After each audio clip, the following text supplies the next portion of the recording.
Baik, kita mulai. Saya ucapkan selamat pagi, bismillahirrahmanirrahim. Assalamualaikum warahmatullahi wabarakatuh. Salam kenal untuk adik-adik sekalian. Kita sekarang masuk ke mata kuliah Sistem Informasi Geografis. Sebelum kita mulai kuliah, saya perkenalkan diri saya dulu. Nah, ini nama saya, Dr. Andi Makawaru Islam Yasin. Jabatan struktural sebenarnya aslinya saya adalah pegawai negeri sipil di pemerintah Provinsi Sulawesi Tenggara. Sekarang menjabat Kepala Dinas Lingkungan Hidup. Sekarang di sini. Ini data yang lama. Kira-kira saya ngajar, basicnya saya itu geologi teknik, maka saya mengajar itu ada 2, di Sultra dan di Universitas Haleo Leo. Spesialis saya S1-nya geologi, S2-nya perencanaan wilayah, sama Pak Supriyanto, Pak Dekan, masih kakak kelasnya. Pak Supriyanto maupun Pak Dekan itu di tingkat saya. Kemudian S3-nya saya kembali ambil teknik geologi di Unpad Panjang Bandung. Spesialis di remote sensing. Apa itu remote sensing? Nanti kita terangkan. Kemudian sekarang adalah sistem informasi geografi. Sistem informasi geografi itu hubungannya sangat dekat dengan remote sensing. Jadi adik sekalian, sebelum kita mulai, ini ada pretest 10 menit tentang sistem informasi geografi, silakan diisi. Pretest ini tidak punya nilai, hanya sekedar mengukur kemampuan pengetahuan dari adik-adik sekalian terkait dengan apa itu sistem informasi geografi. Jadi ini ada 5 pertanyaan, silakan dijawab 10 menit dari sekarang. Sambil saya siapkan bahan mengajar saya. Silakan, 10 menit.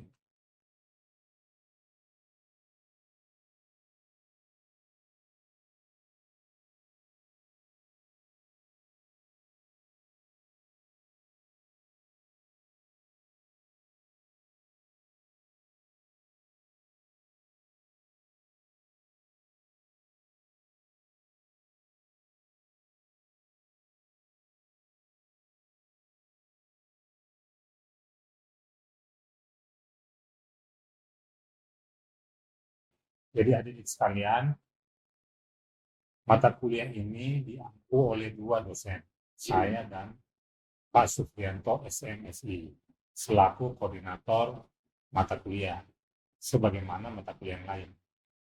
Seperti kalau mekanika fluida, koordinator mata kuliahnya adalah Ibu Catherine, saya sebagai dosen pengembangan FPS.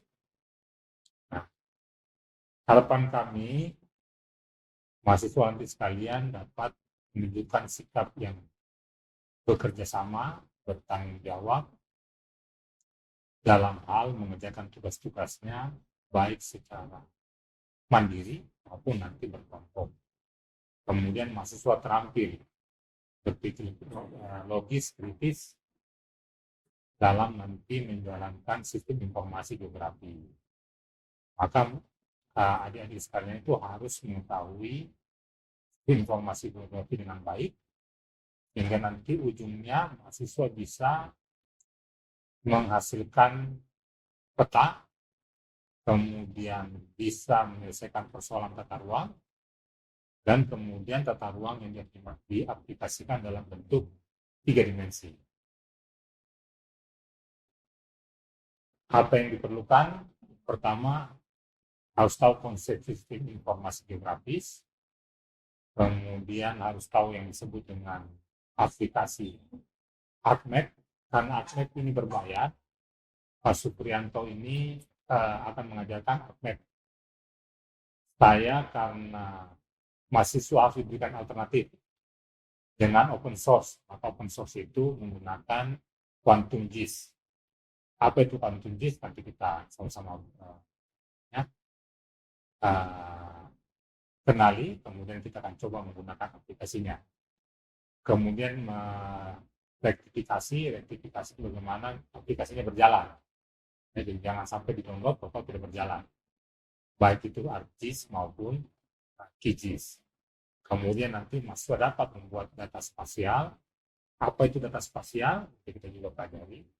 Kemudian membuat yang namanya query data. Query data itu apabila data banyak dan kita ingin memutuskan satu masalah, seperti adik-adik sekalian ini, umpamanya saya punya uang 100.000, satu sisi mau pergi nonton, satu sisi mau beli buku, satu sisi mau bayar bensin, satu sisi mau traktir pacarnya, ya kan?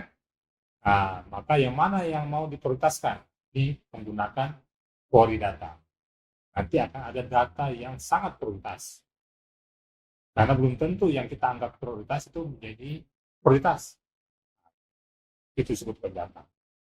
Kemudian setelah itu akan kita buat layout dan kita cek. Ya, ini kesepakatan kita bersama. Dan ini mata kuliah pertama. Maka tadi kita sudah lakukan namanya pretest. Dan itu sudah diselesaikan dalam waktu 10 menit. Maka nilai daripada adik sekalian itu sudah punya nilai karena sudah mengikuti pretest. Sedangkan apabila mengikuti kuliah dengan baik, tertib, maka adik-adik akan dapat mengetahui konsep dasar sistem informasi geografis, pengertian sistem informasi geografis, data spasial. Apabila ketiganya sudah ditahu, maka nilainya 10%. Nah, umumnya 10% ini akan kita uji di ujian tengah semester atau diganti dalam bentuk tugas yang setara dengan nilai ujian tengah semester. Itu bobotnya 10. Jadi sekarangnya, jadi kalau ada yang nanti besok merasa nilainya saya hadir terus Pak, tetapi kenapa nilainya saya jelek? Ya, karena ternyata begitu dia ada ujian tengah semester, ternyata biar konsep pun tidak memahami. Ya, kira-kira begitu ya. Baik, nah literatur yang akan kita gunakan, saya perkenalkan tadi ada buku juga saya bagikan, namanya aplikasi QGIS. Siapa yang sudah punya coba, ya ini. Yang di baris kedua, ya itu. Nah ini bukunya saya sama Pak Suprianto sebagai dosen pengampu. Jadi bisa kita pelajari bagaimana. Yang belum, silakan bisa cari di Google Book atau mencari dengan nama KBM Indonesia, dijual secara online, bisa dipesan dalam bentuk PDF maupun dalam bentuk cetak. Dan jelas pasti PDF lebih murah daripada cetaknya. Cetak butuh biaya pengiriman. Demikian. Sebenarnya bisa kita kasih free, tetapi ongkos cetaknya mahal. Dosen nggak mampu membiayai. Ya. Demikian perjanjian kita. Kemudian ada strategi bagaimana adik-adik sekalian bisa menyelesaikan tugas dengan baik. Yaitu tadi kita ada namanya mendengarkan ceramah dengan baik. Kemudian bisa kita diskusi, juga kita tanya jawab. Baik itu dalam bentuk di luar jaringan maupun dalam jaringan. Dan jaringan itu bisa dalam bentuk WhatsApp ya. Jadi kalau tidak tahu silakan di WhatsApp dosennya saya atau Pak Suprianto. Kemudian kita bisa apabila lebih dari satu atau dua mahasiswa yang bertanya yang sama, bisa kita buka yang namanya kelas atau diskusi daring melalui Zoom atau melalui kalau Unsuta kan pakai LAN. Atau sekarang apakah masih pakai atau tidak? Ada namanya LAN ya. Kalau tidak pakai Google Meet. Oke, demikian. Baik adik-adik sekalian, kita mulai yang pertama bahwa karena saya memperkenalkan QGIS, sebelum kita mulai perkenalan QGIS, bisa kita download dulu. Karena download ini juga butuh waktu. Yang punya laptop silakan dibuka.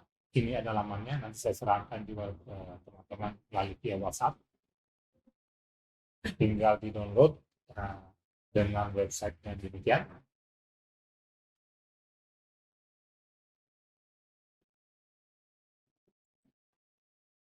Nah, kalau sudah masuk lamannya QGIS, ini namanya free dan open source. Jadi dia sudah tulis sendiri free dan open source. Jadi kalau adik-adik ingin mengembangkan lebih, juga bisa masuk dalam satu komunitas QGIS. Ini tinggal ada komunitas.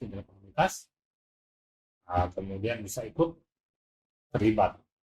Kemudian dia juga buka project. Biasanya ada project. Itu bagusnya open source itu dia berikan project mahasiswa yang ingin mengembangkan QGIS bisa masuk ke dalam sini. Ya.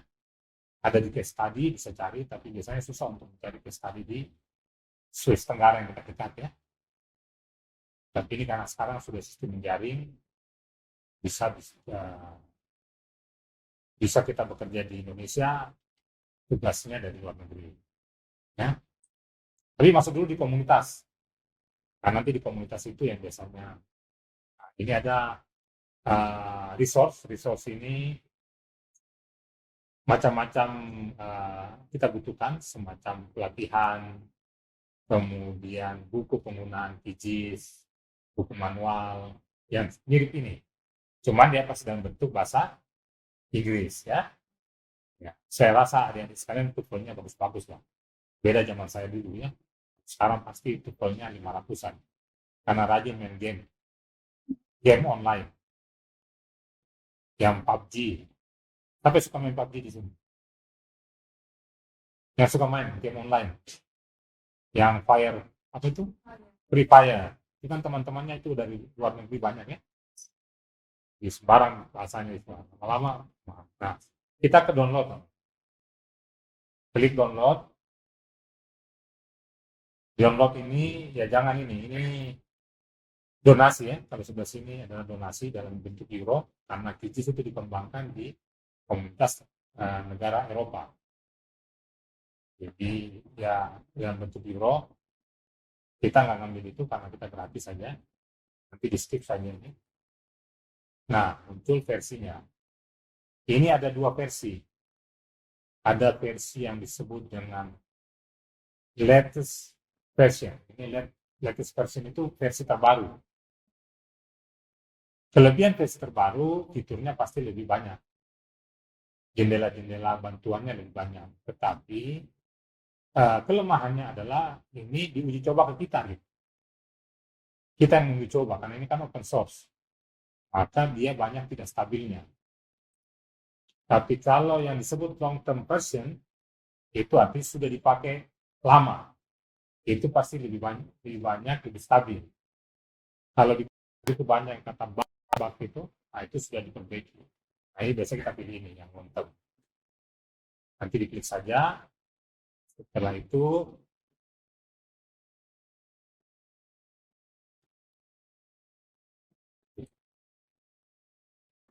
sesuai dengan arahan, bisa kita lihat dulu komputer sendiri, cari komputer, sistem properti, apakah kita 32 atau 64 byte. Adik-adik sekalian masing-masing punya laptop ya? Laptopnya sudah downloadnya pasti banyak ya untuk teknik ya. Ada desain apa ya? Ada slide etap. Etap sudah yang menghitung konstruksi. Sudah download AutoCAD. Ya, itu kan semua mengkonsumsi memori begitu besar ya. Ya, mudah-mudahan dengan QGIS ini masih mampu memorinya. Kalau tidak, saya rencana juga buku lagi satu itu yang namanya Google Earth Engine. Sudah pernah dengar? Google Earth Engine. Jadi ada Google Earth. Ini saya perlihatkan dulu ini sebelum. Kalau Google Earth kan yang gini ya, Google Earth ya, yang isinya image ya. yang globe begini, image, yang kita bisa melihat citra resolusi tinggi, di mana rumah kita, yang kira-kira gitu ya, alamat. Bukan ini, dia ada yang namanya Google Earth Engine. Ini fungsinya sama dengan GIS servernya di Google, bukan di laptop kita. Kalau QGIS, ArcGIS itu laptop kita sebagai server. Data disimpan di kita. Mesin tergantung dari mesin processing kita sendiri ya. Nah, kalau Google Earth Engine ini, ya, jadi kalau adik-adik sekalian sudah pernah dengar namanya Big Data, pernah dengar Big Data, data yang besar. Kalau laptopnya adik-adik sekalian sampai berapa waktu beli berapa tera?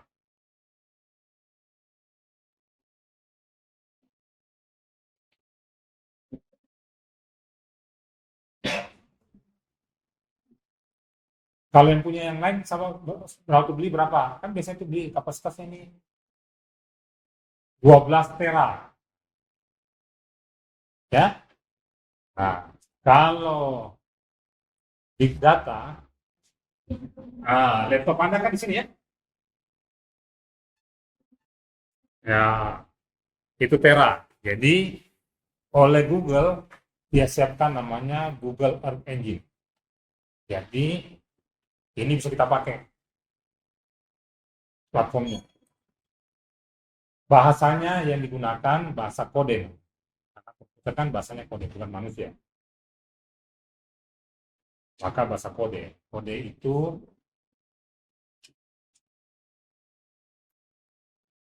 ini saya punya pekerjaan sudah menggunakan yang disebut dengan Google Earth Engine. Apa itu? Ya, nanti ada pelan-pelan dulu. Sekarang setelah kita download tadi,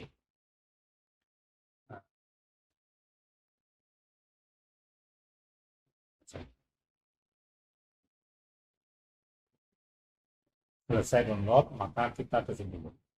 Definisi daripada QGIS. Apa sih itu QGIS?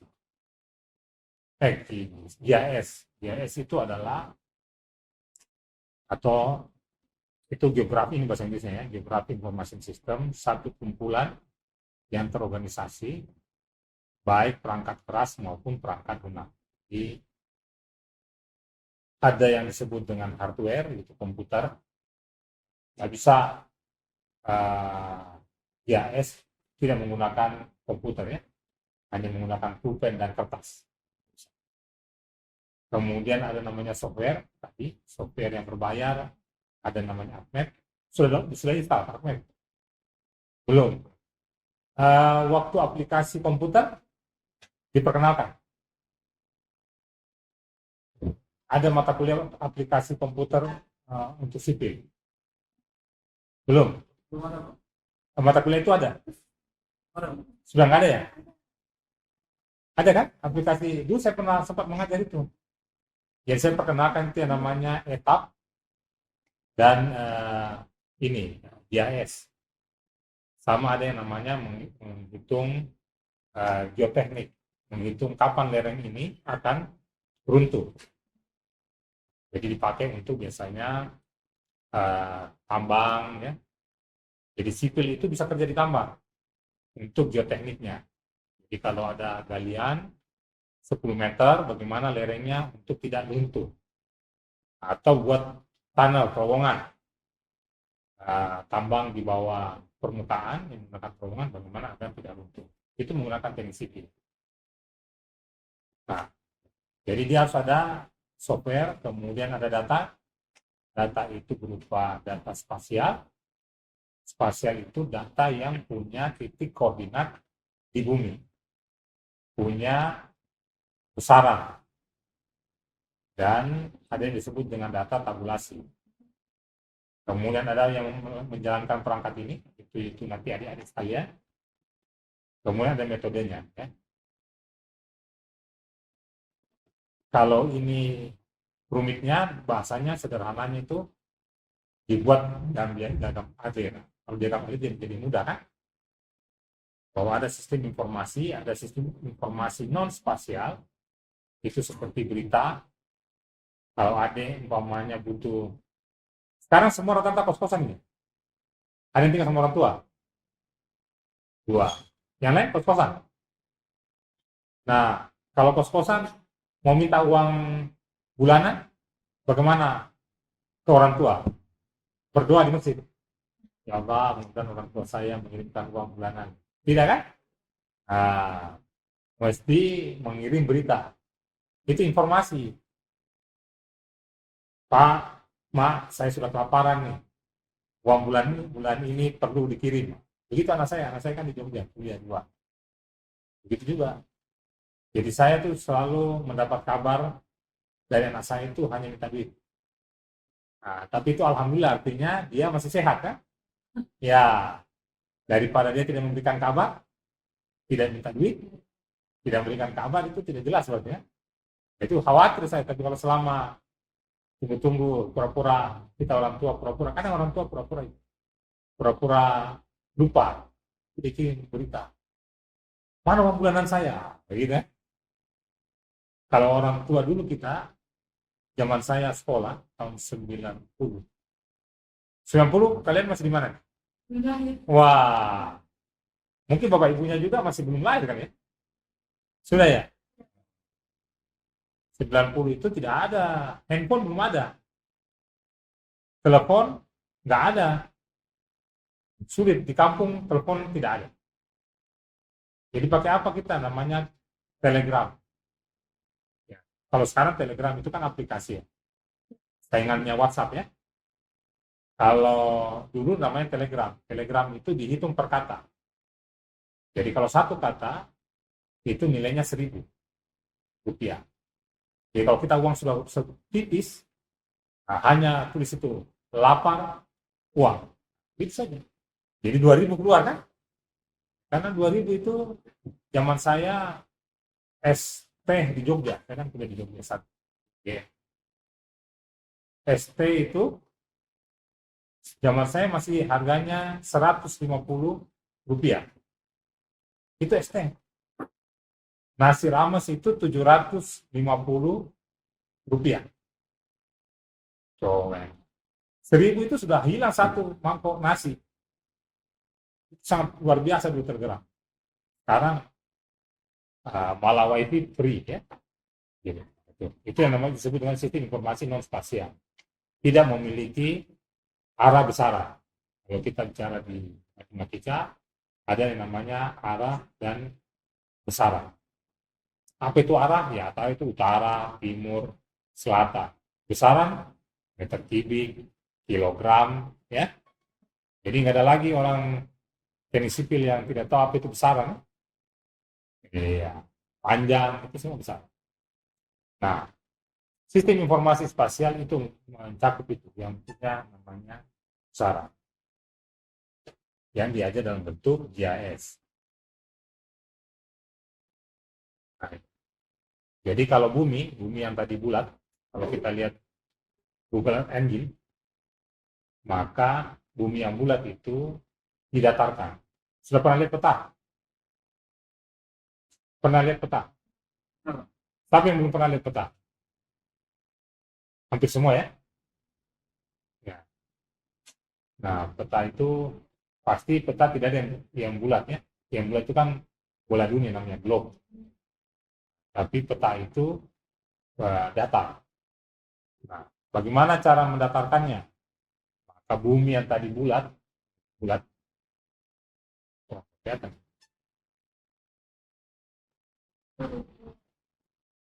Yang bulat ini tadi itu dipotong.